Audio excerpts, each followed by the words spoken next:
341. మేఘాల మీద మన ప్రభు యేసు మహికి తెంచువేళ ఆసన్నమై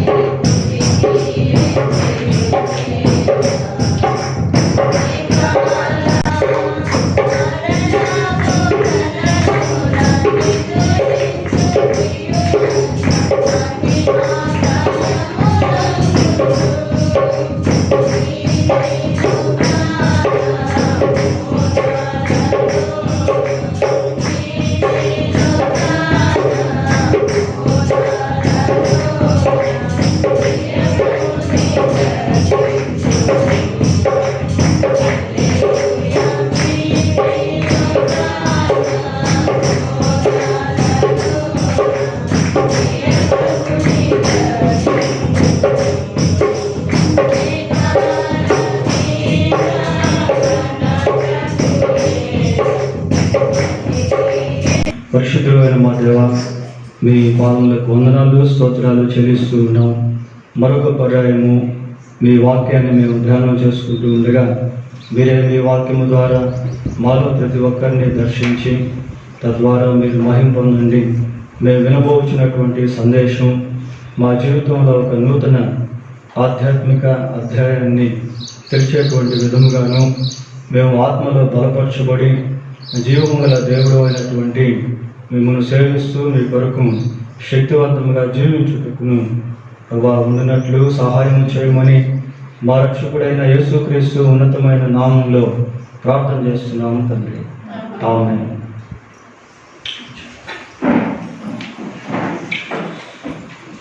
యెషయా గ్రంథం 62వ అధ్యాయం. యెషయా గ్రంథం 62వ అధ్యాయము 12వ వచనాన్ని చదువుతున్నాం. పరిశుద్ధ ప్రజలనియు యెహోవా విమోచించిన వారనియు వారికి పేరు పెట్టబడును. యెరూషలేమా, ఆశింపదగిన దానివనియు విసర్జింపబడని పట్టణమని నీకు పేరు కలుగును. యెషయా గ్రంథం 62వ అధ్యాయము చివరి వచనాన్ని మనం చదువుతున్నాం. ఈ వచనాన్ని పరిశీలించినప్పుడు ఈ వచనంలో 4 పేర్లు అనబడేటువంటివి మనకు కనబడుతూ ఉన్నాయి. ఏంటవి 4 పేర్లు అని అంటే, ఒకటి పరిశుద్ధ ప్రజలు, రెండవది విమోచింపబడిన పాదం, మూడవది ఆశింపదగిన పాదం, నాలుగవది విసర్జింపబడని పాదం. ఈ 4 పేర్లు వచనంలో మనము చూస్తూ ఉన్నాం. ప్రియులారా, ఈ నేమింగ్ ప్యాటర్న్ ఆర్ ప్రొసీజర్, పేర్లు పెట్టేటువంటి పద్ధతిని గురించి బైబిల్లో మనం ఆలోచన చేస్తే అది ఆదికాండం నుండి ప్రకటన గ్రంథం వరకు దాని గురించిన అనేక విషయాలు మనకు కనబడతాయి. ప్రియులారా, ఈ పేర్లు పెట్టేటువంటి ప్రొసీజర్ని, పద్ధతిని దేవుడే ప్రారంభించినట్టుగా బైబిల్లో మనం చూస్తాం. చూడండి, ఆదికాండం 1వ అధ్యాయము 8వ వచనాన్ని చదువుతున్నాం. ఆ విశాలమునకు దేవుడు ఆకాశము అని పేరు పెట్టాడు. 10వ వచనం కూడా చదవండి. ఆరిన నేలకు భూమి అని దేవుడు పేరు పెట్టాడు. ప్రకృతి సంబంధమైనటువంటి వాటి విషయాల్లో కూడా దేవుడు పేర్లు పెట్టినట్టుగా ఇక్కడ మనము చూస్తూ ఉన్నాం. అలాగే మానవ జీవితం గురించి ఆలోచన చేసినప్పుడు ఆయా సందర్భాల్లో ఆయా పరిస్థితులను బట్టి దేవుడు మానవులకు కూడా కొన్ని పేర్లు అనేవి పెట్టడం జరిగింది. చూడండి, అదే ఆదికాండం 4వ అధ్యాయం 10వ వచనం నుంచి చదువుకుందాం. అప్పుడు ఆయన చేసిన పని ఏమిటి? ఈ తమ్ముని రక్తం యొక్క స్వరము నేలలో నుండి నాకు మొరపెట్టుచున్నది. కావున ఈ తమ్ముని రక్తమును ఈ చేతిలో నుండి పుచ్చుకొనుటకు నోరు తెరిచిన ఈ నేల మీద ఉండకుండా నీవు శపింపబడిన వాడవై నీవు నేల వచ్చినప్పుడు ఆ. అది తన సారమును ఉమ్. ఇక మీదట నీకు ఇయ్యదు. ఉమ్. నీవు భూమి మీద నీవు భూమి మీద దిగులు పడుచు దేశ దిమ్మరివై ఉండు. You are the cursed man. నీవు శపింపబడిన వాడు. నీవు భూమి మీద దేశ దిమ్మరివిగా ఉంటావు. Because of killing his brother. తన సహోదరుని చంపుట వలన కయ్యూను ఎలా పిలువబడుతున్నాడు అంటే దేశ దిమ్మరిగా పిలువబడుతున్నాడు. శపింపబడినటువంటి వాడిగా పిలువబడుతున్నాడు. ఇదే యెషయా గ్రంథం 1వ అధ్యాయము 4వ వచనాన్ని కూడా చదువుకుందాం పిల్లలు. యెషయా గ్రంథం 1వ అధ్యాయం 4వ వచనం. పాపిష్టి జనమ, దోషభరితమైన ప్రజలారా, దుష్ట సంతానమా, చెరుపు చేయి పిల్లలారా, మీకు శ్రమ. ప్రియులారా, మరి ప్రభువే ఇక్కడ మాట్లాడుతూ ఉన్నాడు. మనం చదువుకున్నటువంటి యెషయా గ్రంథం 62వ అధ్యాయం 12వ వచనంలో కూడా దేవుడే సెలవిస్తున్నాడు. అలాగని 1వ అధ్యాయం 4వ వచనంలో కూడా ప్రభువు మాట్లాడుతున్నాడు. ఇక్కడ ఏం మాట్లాడుతున్నాడు, ఎలాంటి పేర్లు పెడుతున్నాడు అంటే పాపిష్టి జనమ, దోషభరితమైన ప్రజలారా, దుష్ట సంతానమా, చెరుపు చేయు పిల్లలారా, మీకు శ్రమ. ఆ టైటిల్స్ చూడండి ఎలా ఉంది. ఎందుకు అలాగా పిలువబడవలసి వచ్చింది అంటే వారు ఆ విధానంలో జీవించారు. వీళ్ళగా దోషభరితమైనటువంటి ప్రజలుగా బ్రతికారు. పాపిష్టులుగా, దుష్ట సంతానంగా వాళ్ళు జీవించుట వలన అలాంటి పేర్లతో దేవుడు వారిని పిలవాల్సి వచ్చింది. అయితే అదే దేవుడు ఇక్కడ ఏమంటున్నాడు అంటే పరిశుద్ధ ప్రజలని యెహోవా విమోచించిన వారిని. God has given a declaration. ఒక నిర్ధారణను దేవుడు ఇక్కడ ఇస్తా ఉన్నాడు. క్లియర్. ఈ వచనాన్ని దేవుడే మాట్లాడినట్టుగా మనం చూస్తాం. దేవుడే మాట్లాడించినట్టుగా మనం చూస్తాం. 11వ వచనాన్ని చదువుకుంటే, ఆలకించుడి, భూదిగంతముల వరకు యెహోవా సమాచారము ప్రకటింపచేసి ఉన్నాడు.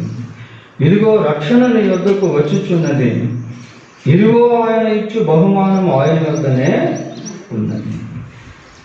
ప్రియులారా, దేవుడే ప్రకటిస్తా ఉన్నాడు. It is the announcement of God. ఇది దేవుని యొక్క ప్రకటన. దేవుడే ఒక డిక్లరేషన్ అనేటువంటిది ఇస్తా ఉన్నాడు. ప్రారంభంలో కనిపించేటువంటి పాపిష్టి జనానికి, ప్రారంభంలో కనిపిస్తున్నటువంటి దుష్ట సంతానం గురించి దేవుడు ఇక్కడ ఏమని ఒక డిక్లరేషన్ ఇస్తున్నాడు అంటే పరిశుద్ధ జనులు. దేవుడు నిర్ధారిస్తే ఎవ్వరు కూడా దాన్ని మార్చలేరు.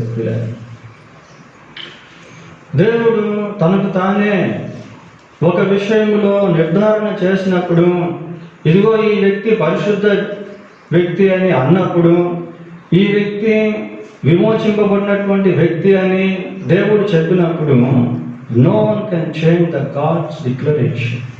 దేవుని యొక్క ఆ నిర్ధారణను ఎవ్వరు కూడా మార్చలేరు. 32వ కీర్తన 2వ వచనాన్ని చదువుకుందాం. యెహోవా చేత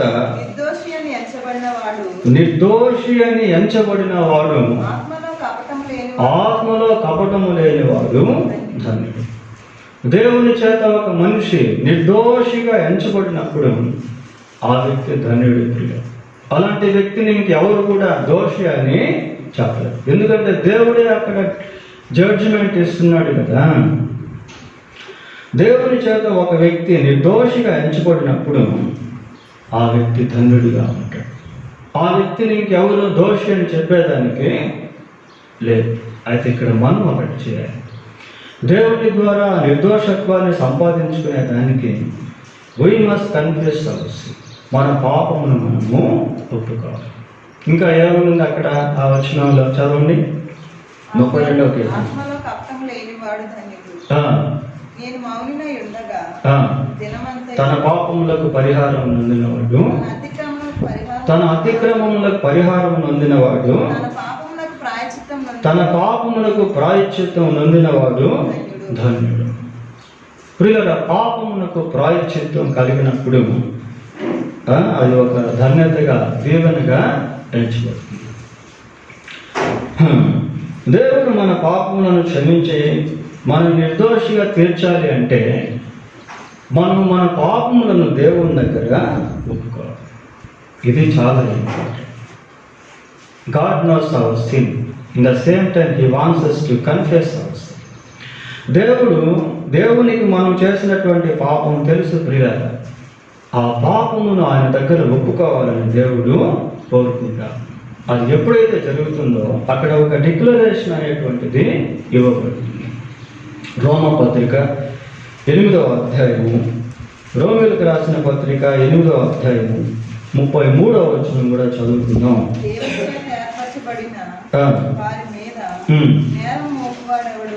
దేవుని చేత ఏర్పరచబడిన వారి మీద నేరము మోపువాడు నో వన్ కెన్ అక్యూజ్. ఎవరు కూడా అలాంటి వారి మీద నేరము మోపలేరు ప్రియ. దేవుడు ఎవరినైతే నిర్దోషిగా ఎంచుతాడో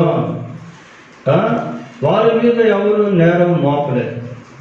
నేరం మోపేటువంటి ఒక వ్యక్తి ఎల్లప్పుడూ ఉన్నాడు ప్రియులు. ఎవరు అతను? సాతాను, అపవాది.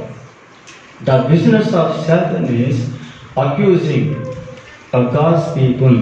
ప్రియుల సైతాన్ యొక్క పని ఏంటి అంటే దేవుని ప్రజల విషయంలో నేరారోపణ చేస్తా ఉంటాడు. చూడండి, ప్రకటన గ్రంథం, యోహాను రాసిన ప్రకటన గ్రంథం 12వ అధ్యాయము 10వ వచనం చదువుకుందాం.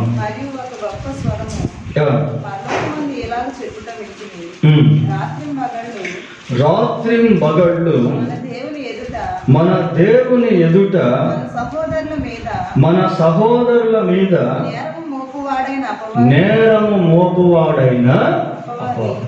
చాలు. రాత్రి మగళ్ళు, నైట్ అండ్ డే, రాత్రి మగళ్ళు సహోదరుల మీద అపవాది ఏం చేస్తున్నాడు? నేరం మోపుతా, నేరారోపణ చేస్తా ఉన్నాడు ప్రియ. అయితే దేవుడు ఒక డిక్లరేషన్ ఇచ్చినప్పుడు, ఒక నిర్ధారణ ఇచ్చినప్పుడు ఎవరు కూడా అతని మీద నేరము మోపలేరు. దేవుడు ఒక వ్యక్తిని క్షమించినప్పుడు ఎవరు కూడా ఆ వ్యక్తిని ఇక దోషి అని చెప్పలేరు. అది చాలా ఇంపార్టెంట్ పిల్లలు.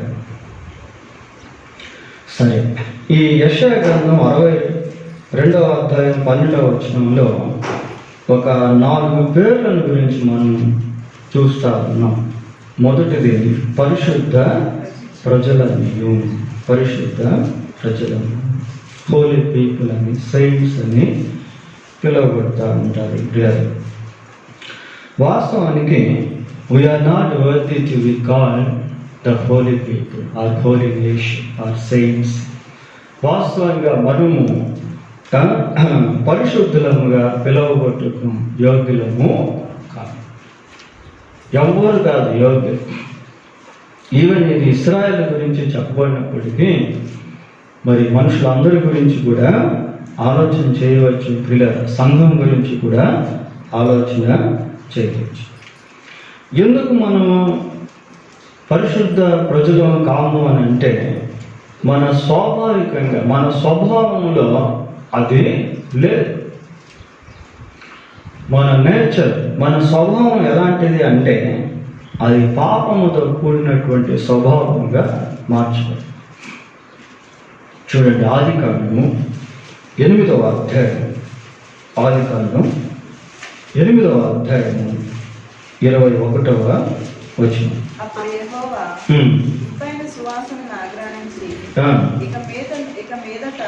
ఇక మీదట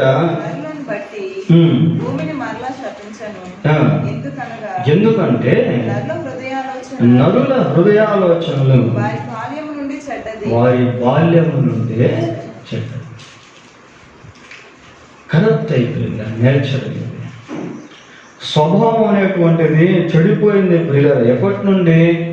బాల్యం నుండి, బై బర్త్, బై చైల్డ్హుడ్.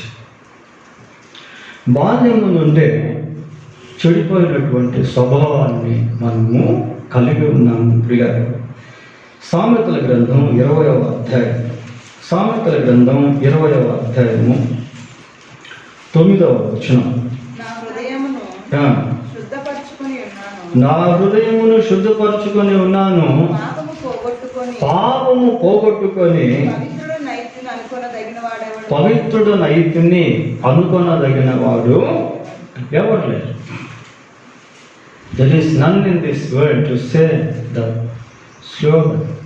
ప్రియులారా, అలాగా చెప్పగలిగినటువంటి వారు లోకంలో ఎవరు కూడా లేరు. ఇంకోసారి చదవండి. నా హృదయమును నా హృదయమును శుద్ధపరచుకొని ఉన్నాను, శుద్ధపరచుకొని ఉన్నాను, పాపము పోగొట్టుకొని పాపము పోగొట్టుకొని, పాపము పోగొట్టుకొని పవిత్రుడు నైతిని అనుకున్న తగినవాడు ఎవరు లేరు. ప్రియులారా, we are not worthy to be called the holy people because of our nature, sinful nature. పాప సంబంధమైనటువంటి స్వభావాన్ని బట్టి మనము పరిశుద్ధ ప్రజలుగా పిలువబడేటువంటి అర్హత మనకు లేదు. ఈ విషయాన్ని ఎప్పుడు గుర్తుపెట్టుకోవాలి. చాలాసార్లు మనం ఏమనుకుంటామంటే నేను చాలా పర్ఫెక్ట్ అనుకుంటాం. ప్రియులారా, మన జీవితంలో we have lot of loopholes in our lives. మన జీవితాల్లో అనేక లోటుపాట్లు అనేటువంటివి మనము కలిగి ఉన్నాము ప్రియులారా. అయితే ఇక్కడ దేవుడు ఏమంటున్నాడంటే పరిశుద్ధ ప్రజలన్నీయు, పరిశుద్ధ ప్రజలన్నీయు. దేవుడే ఆ పరిశుద్ధతను మనకు ఇస్తాడు. దేవుడే ఆ పరిశుద్ధతను మనకు అనుగ్రహిస్తాడు ప్రియులారా. హెబ్రీ పత్రిక 10వ అధ్యాయము, హెబ్రీలకు రాసిన పత్రిక 10వ అధ్యాయము 10వ వచనం చూడండి. యేసుక్రీస్తు యొక్క శరీరము ఒక్కసారి అర్పింపబడుట చేత ఆ చిత్తమును బట్టి మనము పరిశుద్ధపరచబడి పరిశుద్ధుడైన దేవుని యొక్క మరణమును బట్టి మనము పరిశుద్ధపరచబడి. ప్రియులారా, దేవుడు మన హృదయాలను పరిశుద్ధపరచాలి. దేవుడు మన యొక్క మనస్సును పవిత్రపరచాలి. ఇది చాలా ఇంపార్టెంట్. మనం దేవుని పరిశుద్ధ ప్రజలుగా పిలువబడాలి అంటే మొదటిగా మన హృదయంలో పరిశుద్ధత అనేది రావాలి. హృదయం మానవుని యొక్క జీవితానికి కేంద్ర స్థానంగా ఉంది. అపోస్తలుల కార్యములు 15వ అధ్యాయము 9వ వచనాన్ని చదువుకుందాం. వారి హృదయములను విశ్వాసము వలన పవిత్రపరచి. చాలు. వారి హృదయములను విశ్వాసము వలన పవిత్రపరచి. దేవుని యందు విశ్వాసం ఉంచుట ద్వారా దేవుడు మన హృదయాన్ని పరిశుద్ధపరుస్తాడు, పవిత్రపరుస్తాడు. ఈ హార్ట్ ఆఫ్ హార్ట్ అనేది చాలా ఇంపార్టెంట్. పరిశుద్ధంగా కనిపించేటువంటిది ఏంటంటే భౌతిక సంబంధమైనటువంటి శరీరానికి సంబంధించినటువంటిది కాదు. ఇది అంతరంగంలో జరగాల్సినటువంటి శాంటిఫికేషన్, శుద్ధీకరణ. దేవుని యందు విశ్వాసం ఉంచుట వలన ఆయన మన హృదయంలో ఏం చేస్తాడు? పవిత్రపరుస్తాడు. ఊరికే సెయింట్స్ లేక పరిశుద్ధ జనము అని పిలువబడటం కాదు. ఈ ప్రక్రియ మన జీవితంలో జరగాలి. It is God who శాంక్టిఫైస్. దేవుడే మనల్ని శుద్ధీకరిస్తాడు.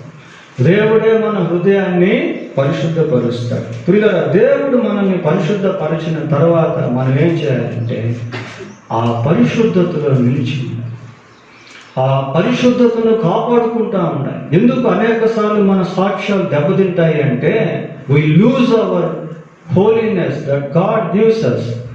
Because of that reason our testimonies goes to fail. ప్రియులారా, దేవుడు మనకిచ్చినటువంటి ఆ పరిశుద్ధతను పోగొట్టుకోవటం వలన మన సాక్ష్యాలు దెబ్బతింటాం. We need to keep the holiness of God. పరిశుద్ధ దేవుడు ఇచ్చేటువంటి ఆ పరిశుద్ధతను కాపాడుకుంటాం, ప్రొటెక్ట్ చేసుకోవాలి పిల్లలు. దశలోనికి రాసిన మొదటి పత్రిక 4వ అధ్యాయము 4-5 వచనాలు. మీలో ప్రతివాడును దేవుని ఎరగని అన్య జనుల వలె కామాభిలాషయందు. ప్రియుల ఒక ప్రత్యేకత ఇక్కడ మనం చూస్తాము.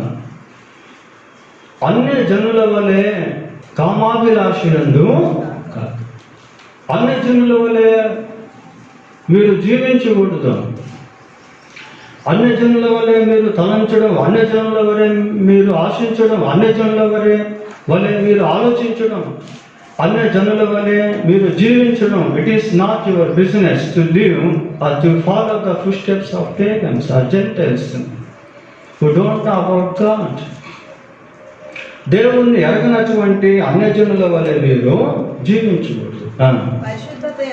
పరిశుద్ధత ఎందును ఘనత ఎందును తన ఘటమును ఎట్లు కాపాడుకున్నవాళ్ళు. ప్రొటెక్ట్ చేసుకోవాలి ప్రియులారా, ప్రిజర్వ్ చేసుకోవాలి. నీలో దేవుడిచ్చిన పరిశుద్ధతను నీవు పోగొట్టుకునేదానికి సైతానుడు రకరకాలుగా ప్రయత్నం చేస్తాడు. రకరకాల శోధనలు నీ దగ్గరికి తీసుకుని వస్తాడు. ఆ సమయంలో నీవు చాలా జాగ్రత్తగా ఉండాలి. You should be alerted during that time without losing your holiness or purity. నీ యొక్క పవిత్రత, నీ యొక్క పరిశుద్ధత పోగొట్టుకోకుండా ఆ సమయంలో నీవు జాగ్రత్తగా ఉండాలి ప్రియులారా. ఎందుకు అంటే దేవుడు నీకు ఆ పేరు పెట్టాడు. ఏం పేరు? పరిశుద్ధ ప్రజలు, పరిశుద్ధ జనం. మనం ఇందాక పాట పాడాం కదా, ఫస్ట్ పాట. పరిశుద్ధ జనము ఆయన సొత్తైన ప్రజలు. కనుక ఈ పరిశుద్ధ జనులు అనేటువంటిది లేక ప్రజలు అనేటువంటిది దేవుడే పెట్టి పిలుస్తాడు. ఈ గ్రహింపు మనకు కావాలి. మనం జీవిస్తున్నటువంటి ఈ పాప సంబంధమైనటువంటి లోకంలో పవిత్రతను కాపాడుకుంటూ ఉన్నాం. రెండవది ఏంటి?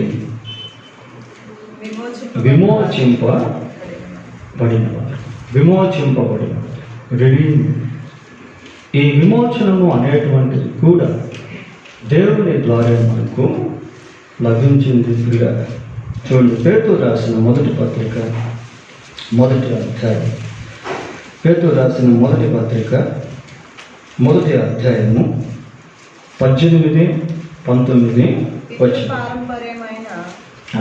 మీ వ్యర్థ ప్రవర్తనను విడిచిపెట్టినట్లుగా వెండి బంగారముల వంటి క్షయ వస్తువుల చేత మీరు విమోచింపబడలేదు గాని అమూల్యమైన రక్తము చేత, అనగా నిర్దోషమును నిష్కలంకమునగు గొర్రె పిల్ల వంటి క్రీస్తు రక్తము చేత విమోచింపబడతారని మీరు ఎరుగుదురు కదా. చాలు పిల్లలు, ఏదో విమోచింపబడిన వారు అంటే ఊరికి అలాగా విని ఉండటం కాదు, కానీ ఆ రెడెంప్షన్, విమోచనం అనేది ఎలాగా మనకు కలిగింది అనేది మనము తెలుసుకోవాలి.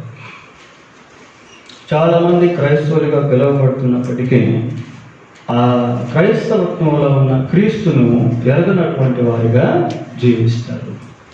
చాలామంది మారు మనసుల గురించి వింటూ ఉంటారు, కానీ మారు మనసు పొందకుండానే జీవిస్తూ ఉంటారు. ఇక్కడ విమోచనం గురించి చదువుకుంటా ఉన్నాం ప్రియులారా. పితృ పారంపర్యమైన మీ వ్యర్థ ప్రవర్తనను విడిచిపెట్టునట్లుగా వెండి బంగారముల వంటి క్షయ వస్తువుల చేత మీరు విమోచింపబడలేదు. వస్తువుల చేత మీరు విమోచింపబడలేదు. లోహముల చేత మీరు విమోచింపబడలేదు. ధనమును బట్టి మీరు విమోచింపబడలేదు. లోక సంబంధమైనటువంటి విగ్రహాలను బట్టి మీరు విమోచింపబడలేదు. ఈ ప్రకృతిని బట్టి మీరు విమోచింపబడలేదు. దేవదూతలను బట్టి మీరు విమోచింపబడ్డారు. అయితే మీరు ఎలా విమోచింపబడ్డారు అని అంటే అమూల్యమైన రక్తము చేత విమోచింపబడ్డారు.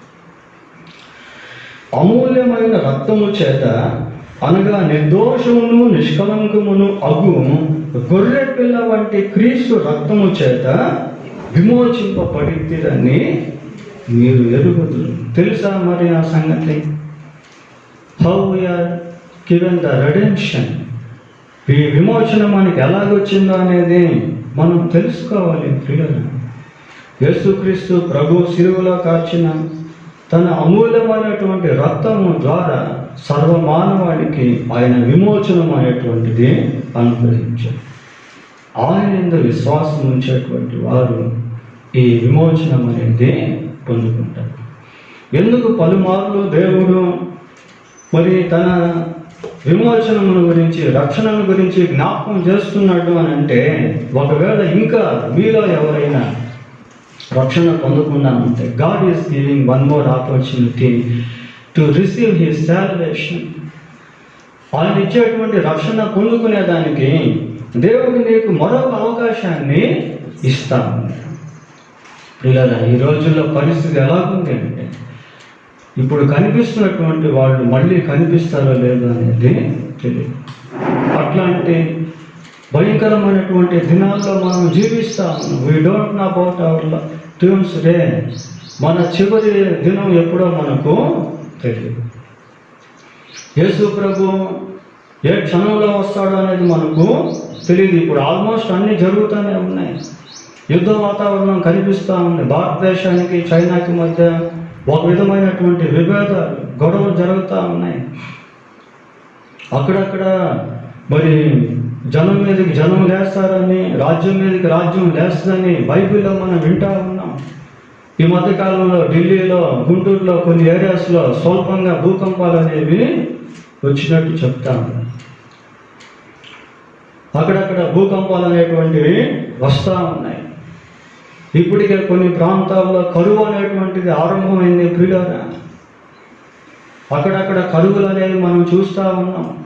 ఆకాశమందు భయోత్పాతాలు కనిపించునని బైబిల్లో రాయబడి ఉంది. అవి కూడా మనం చూస్తూ ఉన్నాం. మిడతల దండు అనేటువంటిది బయలుదేరి ఒక విధమైనటువంటి ఫేమైన్, కరువుకు దారి తీసేటువంటి విధంగా ఉంటుంది. అది కూడా మనం చూస్తూ ఉన్నాం. రష్యా దేశంలో ఒక ఏరియాలో కొన్ని విచిత్రమైనటువంటి పురుగులు పుట్టుకొచ్చాయి ప్రియులారా. అది కరిస్తే, అది కుడితే మనుషులకి మెదడు వాపు వ్యాధి లాంటిది వచ్చి చనిపోతా ఉన్నాయి. ఈ పురుగులు ఎక్కడి నుంచి వచ్చాయి, దీన్ని ఏ విధంగా మనం అంతమొందించాలనేది వాళ్ళకి అర్థం కావట్లేదు. మరొక పక్క కరోనా వైరస్. పిల్లల ప్రపంచం అంతా కూడా చాలా భయంకరమైనటువంటి పరిస్థితుల్లో ఉంది. ఆర్థిక సంక్షోభం కొలాప్స్ అయిపోతా ఉంది ఫైనాన్షియల్గా. పిల్లల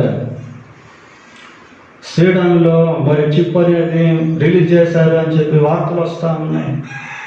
చిప్ సిస్టమ్ అనేటువంటివి ప్రారంభించేదానికి ప్రభుత్వాలు సిద్ధపడుతూ ఉన్నాయి. వన్ వరల్డ్ గవర్నమెంట్, ఏక ప్రపంచాధిపత్యాన్ని తీసుకురావాలని మనుషులు ప్రయత్నాలు చేస్తూ ఉన్నారు. ఇలాంటి దినాల్లో మనం ఉంటున్నాం పిల్లలు. అయితే are we ready to meet our Lord? మన ప్రభువుని ఎదుర్కొనేటువంటి సిద్ధపాటు మనం కలిగి ఉన్నామా? ఇది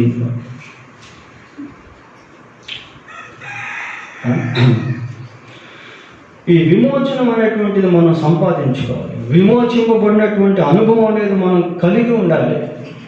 చెప్పుకోవడం కాదు పిల్లలు. God is reminding us. దేవుడు మనకు వీటిని జ్ఞాపకం చేస్తా ఉన్నాడు. How we can receive the redemption, how we can receive the forgiveness of sin, how we can enter God's kingdom. దేవుని రాజ్యంలో మనం ఏ విధంగా ప్రవేశించగలమో, దేవుడిచ్చే విమోచనమును, ఆయన ఇచ్చే పాప క్షమాపణ ఏ విధంగా మనం పొందుకోగలమో, ఇవన్నీ దేవుడు మనకు ముందుగానే తెలియజేస్తా. కొనుక్కోవాలనుకున్నప్పుడు వాటి యొక్క ఫ్యూచర్స్ ఏంటనేది చూస్తాం. ఈ వెహికల్కి ఎంత సీసీ కెపాసిటీ ఉంది, ఈ వెహికల్ మరి ఎంత మైలేజ్ మనకు ఇస్తుంది. ఆ ఫ్యూచర్స్ అనేది మనం చూస్తాం. ఒక సెల్ ఫోన్ కొనాలనుకున్నప్పుడు, ఒక మొబైల్ కొనాలనుకున్నప్పుడు ఏం చేస్తామంటే ఊరికే వెళ్ళి అలా కొని దాని ఫ్యూచర్స్ అనేది చూస్తాం. ఈ మొబైల్కి ఎంత మెగా పిక్సెల్ ఉంది, ఈ మొబైల్కి ర్యామ్ ఎంత ఉంది, ఈ మొబైల్లో మరి స్టోరేజ్ కెపాసిటీ ఎంత, ఇలాంటివి మనము చూస్తాం. అంటే ఆ ఫ్యూచర్స్ అనేటువంటివి చాలా ఇంపార్టెంట్ పిల్లలు. మరి దేవుడు మనల్ని కోరుకునేదానికి, మనల్ని ఎంచుకునేదానికి మనలో ఉన్నటువంటి ఫ్యూచర్స్ ఏంటి, ఎలాంటి ఫ్యూచర్స్ ఆయన మనల్ని చూసి మనల్ని కోరుకున్నాడు, మనల్ని ఎన్నుకున్నాడు అని అంటే వాస్తవంగా మనలో ఏమి ఫ్యూచర్స్ అనేవి లేవు. Because of our nature we have no sound futures. పిల్లల మన యొక్క స్వాభావిక సహజ సిద్ధమైనటువంటి పాప స్వభావాన్ని బట్టి దేవుడు ఆశించేటువంటి ఏవి కూడా మనలో లేవు. ఏవి మనలో లేవు కాబట్టే దేవుడు మనల్ని ఏర్పాటు చేస్తున్నాడు. మనలో ఏమీ లేవు కాబట్టి దేవుడే, God has taken the first step in choosing us. మనల్ని ఏర్పాటు చేసుకునేటువంటి విషయంలో దేవుడే మొదటి అడుగు వేశాడు ప్రియులరా. చూడు, యోహాను రాసిన సువార్త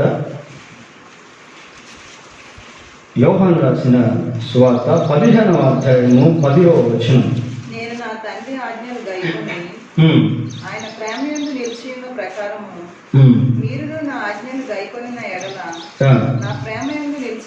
15:10 చదువు. నేను నా తండ్రి ఆజ్ఞలు గైకొని ఆయన ప్రేమ యందు నిలిచి ఉన్న ప్రకారము. అది కాదు, అది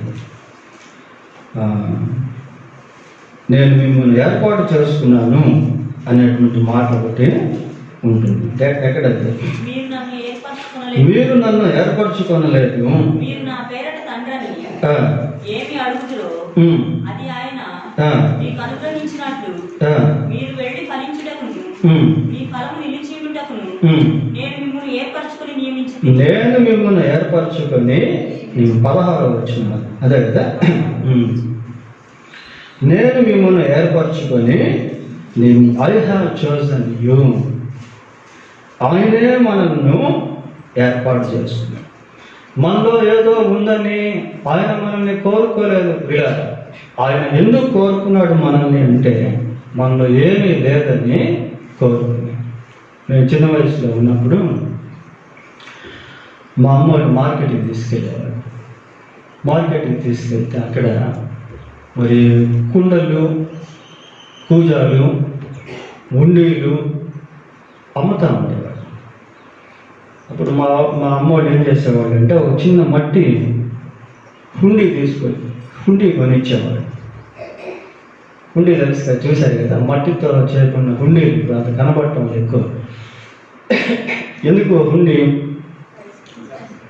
వాస్తవంగా హుండీ ఖాళీదండి. అయితే ఆ ఖాళీగా ఉన్నటువంటి హుండీలో మనం ఏం చేస్తాము? డబ్బులు వేస్తాం ప్రియాలు. అది మట్టితో చేయబడి ఖాళీగా ఉన్నటువంటి హుండీ, దాన్ని మనం ఎందుకు కొంటున్నాము అంటే దాంట్లో మనం కొంత అమౌంట్ అనేది భద్రం చేసుకునేది, డబ్బులు వేస్తూ ఉంటాం దాంట్లో. దేవుడు కూడా ఖాళీగా ఉన్నటువంటి మనల్ని ఆయన కొనుక్కున్నాడు, ఆయన ఏర్పాటు చేస్తున్నాడు. ఎందుకు అంటే ఖాళీగా ఉన్నటువంటి మన జీవితంలో ఆయన యొక్క ఐశ్వర్యాన్ని ఉంచాలి అని, వేయాలి అని. God wants us to fill us with his treasure. తన ఐశ్వర్యంతో దేవుడు మనల్ని నింపాలని కోరుకుంటా ఉన్నాడు పిల్లలు. ఏంటి దేవుని యొక్క ఐశ్వర్యం? లోక సంబంధమైన బంగారు, వజ్రాలు, ధనము, వెండి అలాంటిది కాదు. అవన్నీ సెకండరీ థింగ్స్. పిల్లలు, దేవుని యొక్క ఐశ్వర్యం ఏంటి అంటే దేవుని యొక్క ప్రేమ.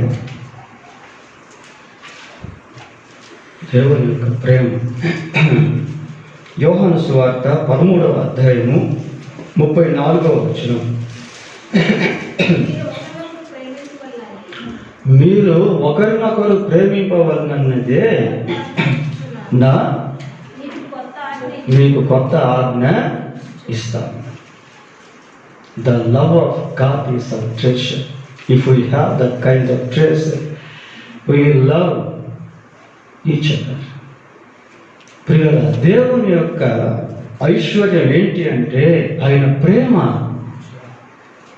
ఆ ప్రేమ అనేటువంటి ఐశ్వర్యం మనలో లేదు కాబట్టి ఈ రోజుల్లో we fail to love each other. ఒకరినొకరు మనం ప్రేమించలేక పోతాం. We are failing to love each other. ఇతరులను ప్రేమించే విషయంలో మనం ఫెయిల్ అయిపోతా ఉన్నాం ప్రియులారా. మనం ఇతరులను ప్రేమించకపోతే ఆ ప్లేస్లో ద్వేషం అనేది వచ్చేస్తుంది, రీప్లేస్ అయిపోద్ది. కోపం అనేది వచ్చేస్తుంది, ఆగ్రహం అనేది వచ్చేస్తుంది, అసూయ అనేది వచ్చేస్తుంది. If we live in that life, if we live such kind of life, you fail to show the love of God. నీవు అలాంటి జీవితాన్ని జీవించే వ్యక్తివిగా ఉంటే దేవుని ప్రేమను చూపించి you have no such kind of pressure of God to love each other. ప్రియులారా, దేవుని యొక్క ఐశ్వర్యం మనలో నింపబడాలి. ఆయన మనల్ని కోరుకునేటువంటి విధంగా మనలో ఫ్యూచర్స్ అనేవి ఏమీ లేవు, మనలో మంచి అనేది లేదు. We have no any goodness. అయినప్పటికీ దేవుడు మనల్ని ఏర్పాటు చేస్తాడు. ఇంకా ఆయన ఐశ్వర్యం ఏంటి అంటే విశ్వాసం. ప్రియులారా, పేతురు రాసిన పత్రికలు మనం చదువుతాం ఏంటంటే అమూల్యమైన విశ్వాసం, అమూల్యమైన విశ్వాసం, ప్రైస్లెస్ ఫెయిత్, అమూల్యమైన విశ్వాసం. ఆ విశ్వాసానికి ఎంత అని మనం ఖరీదు కట్టలేము. Priceless faith. ప్రియులారా, దేవుని యొక్క ఆ ట్రెజర్, ఆ యొక్క ఐశ్వర్యం మనలో ఉండాలి. గలతీ పత్రిక 5వ అధ్యాయం 22వ వచనం చూడండి.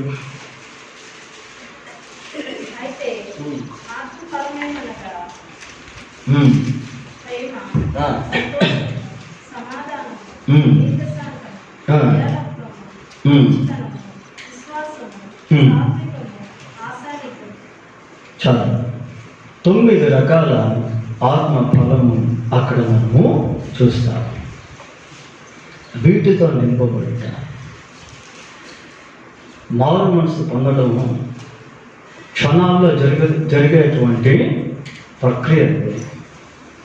మారు మనసుకు తగిన ఫలములు ఫలించడం అనేది దీర్ఘకాలం జరిగేటువంటి ప్రక్రియ. మరణించేంత వరకు కలిగి ఉండాల్సినటువంటి ప్రక్రియ అది. దేవుని యొక్క ఐశ్వర్యంతో మనం నింపబడాలి ప్రియులారా. అలా నింపబడాలి అంటే మనం ఏం చేయాలి అంటే మనల్ని మనం ఖాళీ చేసుకోవాలి. హుండీలో ఇసుక వేసామనుకోండి, దాంట్లో మనం డబ్బులు వేయడం. ఖాళీగా ఉంటేనే కదా. ఖాళీ చేసుకోకుండా మన అహం అనేది అడ్డం వస్తూ ఉంటుంది. అహంభావం, అహంకారం, అవివేకం అనే అడ్డం వస్తూ ఉంటాయి. అందుకని చాలాసార్లు మనం ఖాళీ కాము కాబట్టి దేవుని యొక్క ఐశ్వర్యం మనలో నింపబడదు. Even though you know the word of God well, even though you sing lot of songs, నీవు అనేక పాటలు పాడుతూ ఉన్నప్పటికీ, వాక్యం ఎంతో వింటూ ఉన్నప్పటికీ, నీవు ఖాళీ చేసుకోకుండా ఉన్నట్లయితే దేవుని యొక్క ఐశ్వర్యం నీలో నింపబడదు. వెండి బంగారములు మా యొద్ద లేవు, కానీ మాకు కలిగిందే నీకు ఇస్తాను. నజరేయుడైన యేసుక్రీస్తు నామములో లేచి. అలాంటి విశ్వాసం ఇలాంటి రోజుల్లో కావాలి. కొన్నిసార్లు కూడా మీకు చెప్పాను, ఒక కరోనా పేషెంట్ దగ్గరికి వెళ్ళి ప్రార్థన చేయమని దేవుడు నీకు చెప్తే నీవు వెళ్ళగలిగేటువంటి వ్యక్తివిగా ఉండాలి. అట్లాంటి విశ్వాసంలోనికి నడిపించమని దేవుడిని అడగాలి. ప్రభువా, నా విశ్వాసాన్ని అభివృద్ధి చేయాలని అడగాలి. చాలాసార్లు మనము అనేకమైనటువంటివి విడిచిపెట్టేసి అనవసరమైనటువంటి వాటిని హత్తుకుంటా ఉంటాం. అందుకే మన జీవితంలో we fail to see the power of God. దేవుని శక్తిని మనం చూడలేకపోతున్నాం.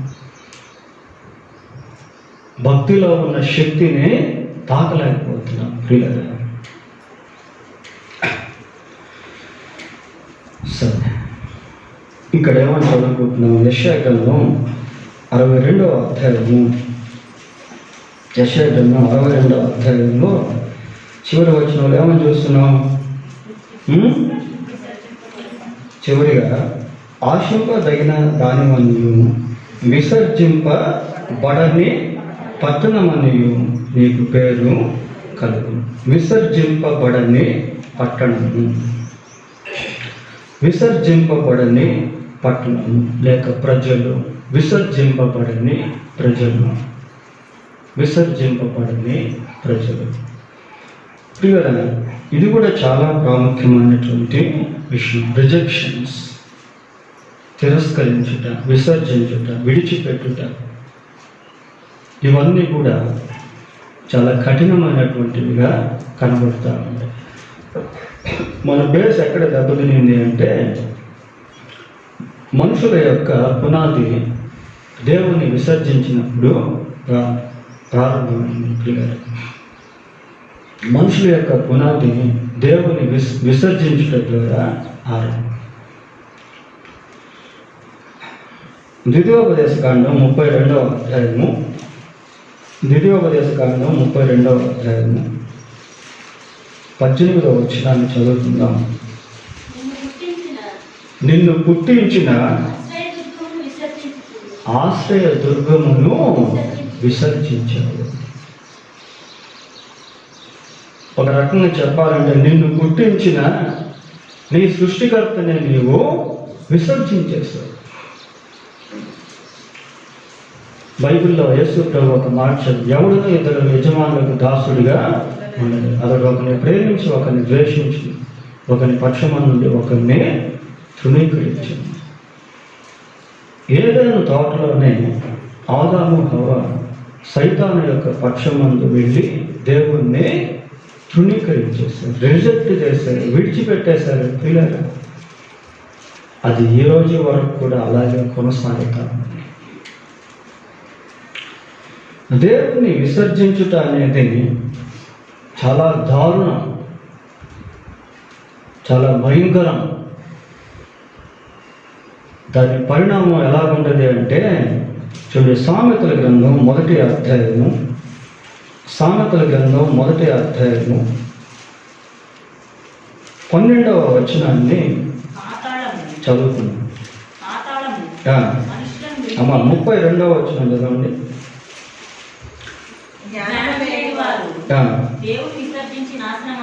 జ్ఞానము లేని వారు దేవుణ్ణి విసర్జించి ఏమవుతారంట? నాశనం అవుతారట. ప్రియులారా, దేవుణ్ణి విసర్జిస్తే మనుషులు ఏమైపోతారు? నాశనం అయిపోతారు. దీని ఆపోజిట్లో మనం ఆలోచిస్తే, దేవుణ్ణి విసర్జిస్తేనే మనిషి నాశనం అయిపోతే, ఒకవేళ దేవుడే మనిషిని విసర్జించాడు అనుకోండి, ఇంకా ఆ పరిస్థితి ఎలా ఉంటుందో ఊహించి. చాలాసార్లు మనం కూడా దేవుణ్ణి పక్కన పెట్టేస్తూ ఉంటాం. చాలాసార్లు దేవుణ్ణి విసర్జిస్తాం, దేవుణ్ణి విడిచిపెట్టేస్తూ ఉంటాం. కానీ దేవుడు మాత్రం మనల్ని విసర్జించటం లేదు. ప్రియులారా, దేవుడు మాత్రం మనల్ని పక్కన పెట్టట్లేదు. దేవుడు మాత్రం మనల్ని విడిచిపెట్టడం లేదు. Many times we forsake God in bitter circumstances, but God is never forsaking us, even though we do so. ప్రియులారా, మనం దేవుణ్ణి విడిచిపెడుతూ ఉన్నప్పటికీ కూడా దేవుడు మనల్ని విడిచిపెట్టడం లేదు. ఎందుకు అంటే ఆయన మనల్ని ప్రేమించే ప్రేమ విడువక శాశ్వత కాలము ఉండేటువంటి ప్రేమ. అందుకే మన జీవితంలో ఎన్నో బలహీనతలు ఉన్నప్పటికీ, God has not forsaken us, even though we have a lot of weaknesses. అనేక బలహీనతలు మనకు ఉన్నప్పటికీ కూడా దేవుడు మనల్ని విడిచిపెట్టట్లేదు పిల్లలు. దేవుణ్ణి మనుషులు విడిచిపెడితే ఏమైపోతారట? నాశనం అయిపోతారు. కానీ దేవుడే మనుషుని విడిచిపెట్టేస్తే ఆ స్థితి ఇంకా భయంకరంగా ఉంటుంది. అప్పుడప్పుడు పిల్లలు గాలిపటాలు ఎగిరేస్తూ ఉంటారు. చాలా ఎత్తైన స్థితిలో గాలిపటాలు ఎగురుతూ ఉంటాయి. మధ్యలో దారం తెగిందనుకోండి, లేక ఎగిరేసేటువంటి వ్యక్తి వదిలేశాడనుకోండి, ఏమైపోతుంది? గాలిపటం ఎక్కడికి పోతుందో, ఎక్కడ పడిపోద్దో, చిరిగిపోద్దో, ఏ చెట్ల మీదకి వెళ్ళిపోద్దో, ఏ కరెంట్ తీగల మీదకి వెళ్ళిపోద్దో తెలియదు. అది పట్టుకున్నంతసేపు గ్రిప్పులో సేఫ్గా ఉంటుంది. వదిలేస్తే ఇంకంతే, తెగిపోతే ఇంకంతే. పిల్లరా, దేవుణ్ణి ఎప్పుడు కూడా విడిచిపెట్టేటువంటి వారంగా మనము ఉండకూడదు. ఆ రోజుల్లో ఇశ్రాయేలు ప్రజలు పలుమార్లు దేవుణ్ణి విసర్జించినటువంటి వారిగా మారారు. కానీ దేవుడు మాత్రం వాళ్ళని విసర్జించలేదు. అందుకే అంటున్నాడు, ఏమంటున్నాడు?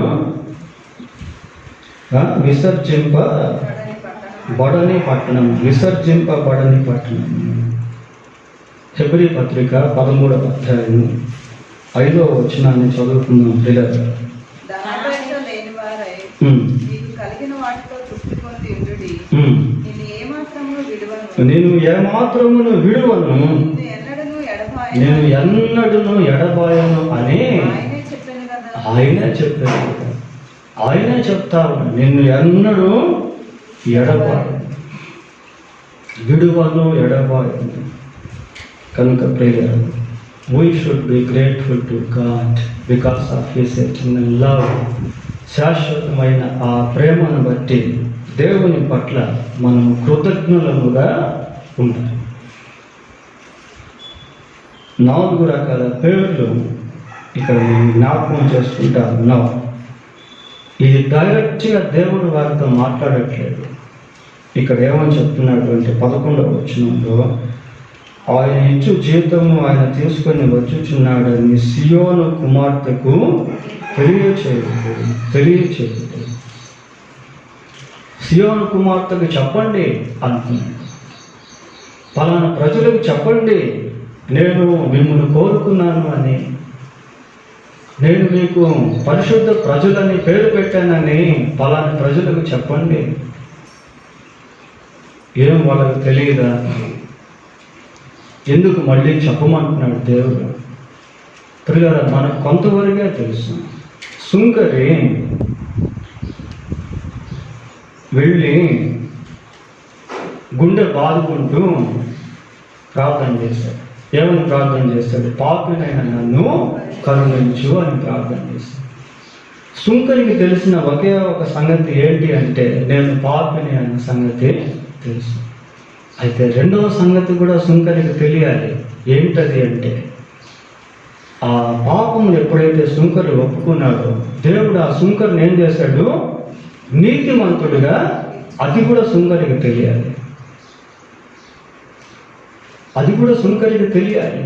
నేను పాపిని అన్న సంగతి మాత్రమే కాకుండా దేవుడు నిన్ను నీతిమంతుడిగా చేశాడు అన్న సంగతి కూడా నీకు తెలిస్తే, నీ మనస్సాక్షి నీ మీద ఎక్కడైతే నేరారోపణ చేస్తా ఉందో అక్కడ నీవు ధైర్యంగా ఉండేటువంటి వ్యక్తివిగా ఉంటావు. పిల్లలు, సియోను కుమార్తెకు తెలియజేయండి. ఏమని తెలియజేయాలి? పరిశుద్ధ ప్రజలనియు యెహోవా విమోచించిన వారనియు తెలియజేయండి. పిల్లలు, God wants us to know who we are. మనం ఎవరో అన్న సంగతి తెలుసుకోవాలని దేవుడు కోరుకుంటా ఉన్నాడు. అది మనకు అర్థం కావాలి. మీరు కేవలం ఇక్కడికి వచ్చి వాక్యం విని వెళ్ళిపోవడం కాదు. మీరు వ్యక్తిగతంగా మళ్ళీ వాక్యాన్ని చదవాలి. మీరు వ్యక్తిగతంగా దేవుని సన్నిధిలో ప్రత్యేకంగా ప్రార్థన చేసుకోవాలి. ప్రియులారా, ఇక్కడ చెప్పేది థియరీ అయితే మీకు ప్రాక్టికల్ కావాలి. ఈ రోజుల్లో చాలామందికి అవకాశం లేదు. నాకు బ్రదర్ ఫోన్ చేసి, పాస్టర్ గారు మీరు ధైర్యం చేసి బాగానే పెట్టారు, ఇక్కడైతే పెట్టుకోలేకపోతున్నాం ఆరాధన అని చెప్పారు. God has given us a good opportunity to spend our time in His presence, to glorify Him, to listen. ఆయన వాక్యాన్ని వినేదానికి, ఆయన మహిమపరిచేదానికి దేవుడు మనకు మంచి అవకాశాన్ని ఇచ్చాడు. కనుక పిల్లలు, ఇది ఎంతకాలం ఉంటుందో మనకు తెలియదు. కనుక ఎవరికి వారే దేవుని వాక్యాన్ని వింటూ ఉన్నప్పుడు పరీక్షించుకొని, పరిశీలించుకొని, ఆయన ద్వారా బలపరచుకొని ఆయన కొరకు జీవించడం అనేది చాలా అవసరం. ప్రార్థన చేసుకుందాం.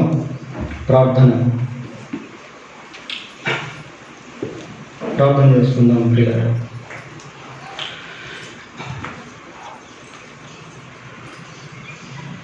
అందరూ కూడా ప్రార్థన చేసుకోండి. పరిశుద్ధ జనులని, విమోచింపబడిన వారిని, కోరుకొనిన వారిని, విసర్జింపబడని వారిని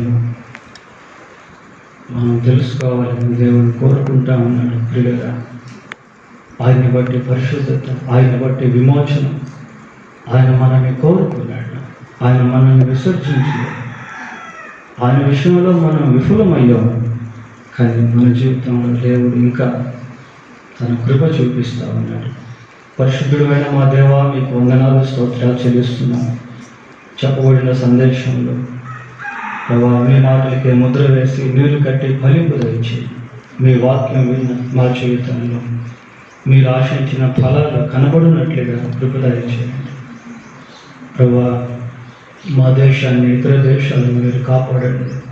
ప్రపంచంలో ఉన్న ప్రతి ఒక్కరూ మారు మనసు పొంది, రక్షణ పొంది మీ బిడ్డలగినట్లు ప్రభా సహాయం చేయమని వేడుకుంటూ మా ప్రభు యేసుక్రీస్తు పరిశుద్ధమైన నామంలో ప్రార్థన చేస్తున్నాము తండ్రి.